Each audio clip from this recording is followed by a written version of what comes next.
Hello friends, welcome to my YouTube channel. इस video में Rajju Bhaiya university Prayagraj के बीएड फर्स्ट सेमेस्टर जो न्यू एजुकेशन पॉलिसी 2020 के तहत 2022 में हुआ है, उस पेपर के बारे में मैं आपको बताऊंगा कि कैसे कैसे क्वेश्चन पूछे गए थे, पेपर पैटर्न कैसा है। तो आइए देखते हैं। यह है आपका first paper, philosophical and sociological perspective of education. तो देखिए पेपर पैटर्न कैसा रहेगा। यह प्रश्न पत्र 3 खंडों आ बा एवं सा में विभाजित है। प्रत्येक खंड में दिए गए निर्देशों का पालन कीजिए। खंड आ, बा एवं सा क्रमशः 9, 36 एवं 30 अंकों के हैं। तो सेक्शन ए देखते हैं। सेक्शन ए में कहा गया है इस खंड में केवल एक प्रश्न है जिसमें 5 उप प्रश्न है। प्रत्येक उप प्रश्न 3 अंक का है। किन्हीं 3 उप प्रश्नों के उत्तर दीजिए। प्रत्येक उप प्रश्न के उत्तर की शब्द सीमा 50 शब्द सीमा है। तो पहले का ए देखते हैं, शिक्षा की कोई तो 2 परिभाषाएं दीजिए। बी नंबर, दर्शन का क्या अर्थ है। सी नंबर, शिक्षा के समाजशास्त्र से आप क्या समझते हैं। डी नंबर, मूल्य को परिभाषित कीजिए।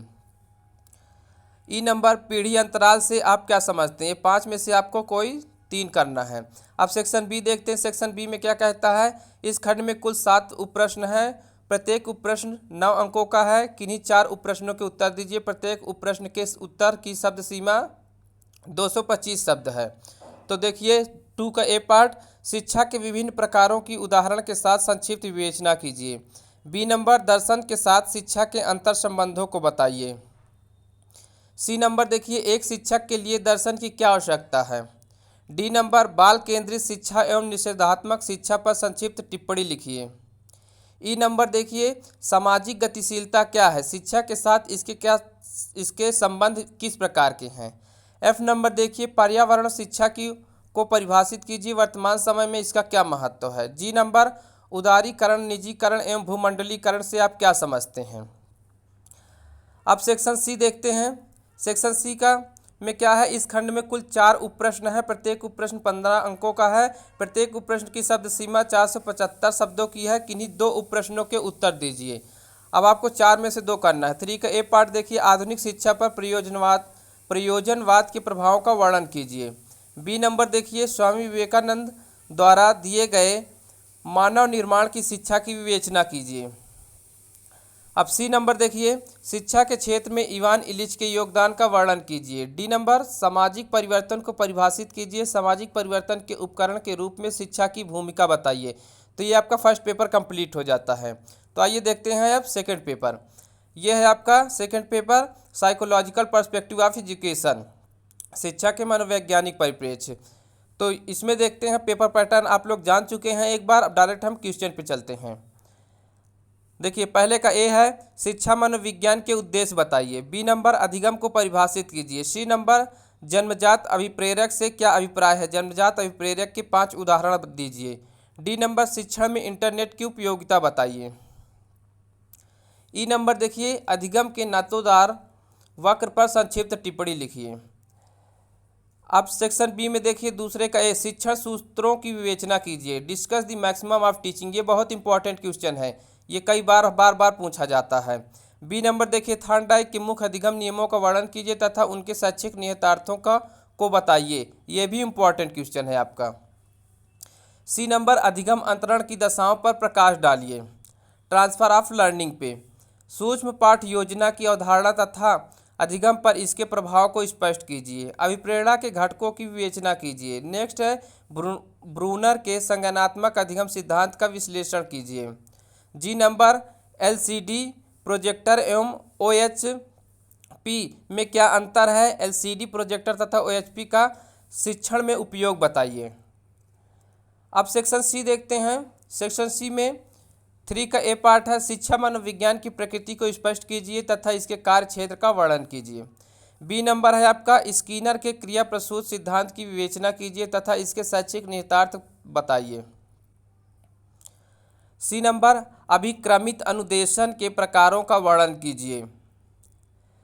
डी नंबर, फ्लैंडर के अंतर क्रिया विश्लेषण द्वारा शिक्षण व्यवहार का विश्लेषण कैसे किया जाता है, स्पष्ट कीजिए। ये बहुत इंपॉर्टेंट क्वेश्चन है डी नंबर वाला। तो इसमें से भी आपको 4 में से 2 करना है। तो ये आपका सेकंड पेपर कंप्लीट हो जाता है। आइए चलते हैं थर्ड पेपर की ओर। ये है आपका third paper, school management and hygiene. तो देखिए सेक्शन ए में चलते हैं। सेक्शन ए का फर्स्ट पार्ट है विद्यालय प्रबंधन के महत्व को बताइए। बी नंबर अनुशासन के प्रत्यय को स्पष्ट कीजिए, ये इंपॉर्टेंट क्वेश्चन है। सी नंबर पाठ्य से आगामी क्रियाओं के उद्देश्य क्या हैं। डी नंबर शारीरिक व्यायाम के लाभों को बताइए। ई नंबर आपका है सामान्य रोगों के रोकथाम में माता पिता के क्या दायित्व हैं। अब सेक्शन बी देखते हैं। सेक्शन बी में दूसरे का ये पार्ट है संगठन को परिभाषित कीजिए तथा विद्यालय प्रबंधन एवं विद्यालय संगठन में अंतर कीजिए। बी नंबर एक अच्छे छात्रावास भवन की विशेषताओं का वर्णन कीजिए। सी नंबर विद्यालय प्रधानाचार्य के प्रबंधकीय कौशलों की विवेचना कीजिए। डी नंबर देखिए स्थानीय शैक्षिक प्रशासन के कार्यों पर प्रकाश डालिए। ई नंबर आसन के प्रकारों का वर्णन कीजिए। एफ नंबर शैक्षिक निष्पादन पर मध्यमाह्न भोजन योजना के प्रभाव को स्पष्ट कीजिए। जी नंबर देखिए क्या है शैक्षिक प्रशासन की आवश्यकता एवं महत्व पर प्रकाश डालिए। बार बार ये भी पूछा जाता है क्वेश्चन। अब सेक्शन सी देखते हैं। सेक्शन सी में 3 का ए पार्ट विद्यालय समय सारणी की आवश्यकता तथा महत्व को बताइए एवं इसके प्रकारों का वर्णन कीजिए। बी नंबर देखिए एक अच्छे विद्यालयी पुस्तक की विशेषताओं का वर्णन कीजिए तथा पुस्तकालय अध्यक्ष की भूमिका का वर्णन कीजिए। सी नंबर देखिए विद्यालयी बजट की आवश्यकता को बताइए तथा बजट निर्माण की प्रक्रिया का वर्णन कीजिए। डी नंबर चिकित्सा स्वास्थ्य देखभाल कार्यक्रमों का वर्णन कीजिए। विद्यालयों में इनकी व्यवस्था क्यों होनी चाहिए स्पष्ट कीजिए। ये सेक्शन सी आपका 4 में से 2 आपको कोई करना है, तो ये आपका थर्ड पेपर कंप्लीट हो जाता है। ये आपके 3 पेपर जो हुए अभी तक ये कंपलसरी हैं। आप देखते हैं ऑप्शनल पेपर, ये है आपका ऑप्शनल पेपर। ऑप्शनल पेपर में आपका 2 होता है, एक इंक्लूसिव एजुकेशन, एक पीस वैल्यू होता है।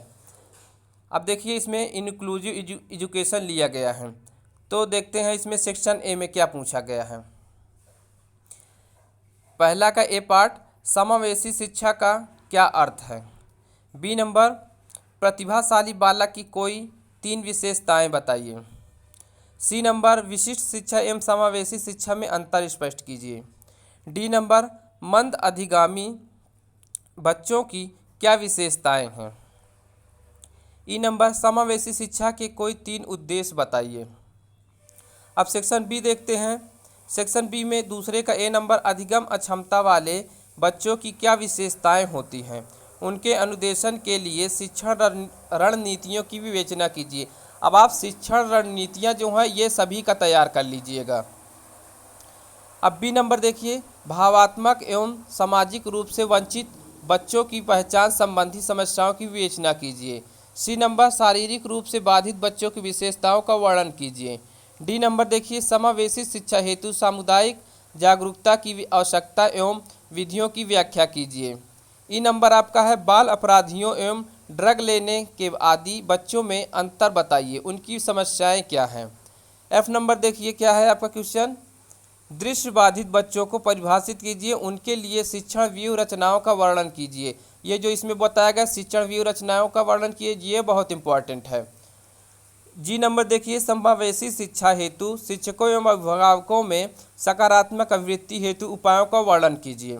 अब सेक्शन सी देखते हैं। सेक्शन सी आपको 4 में से 2 करना है। बी सेक्शन सी का ए पार्ट है क्या है अक्षम बच्चों के संदर्भ में राष्ट्रीय शिक्षा नीति में दिए गए सुझावों का वर्णन कीजिए। बी नंबर है आपका भारत में समावेशी शिक्षा के इतिहास एवं विकास का वर्णन कीजिए। ये हिस्ट्री पूछता है कि describe the history and development of inclusive education in India, तो आप इसके बारे में हिस्ट्री के बारे में आप जानते रहें।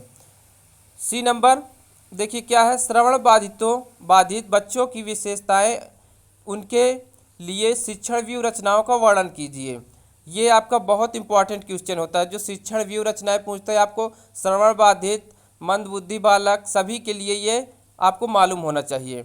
डी नंबर आपका क्वेश्चन क्या कहता है समावेशन हेतु विभिन्न रणनीतियों का विस्तार से वर्णन कीजिए। Describe the various strategy for inclusive in details. तो ये आपका ऑप्शनल 4th पेपर कंप्लीट हो जाता है।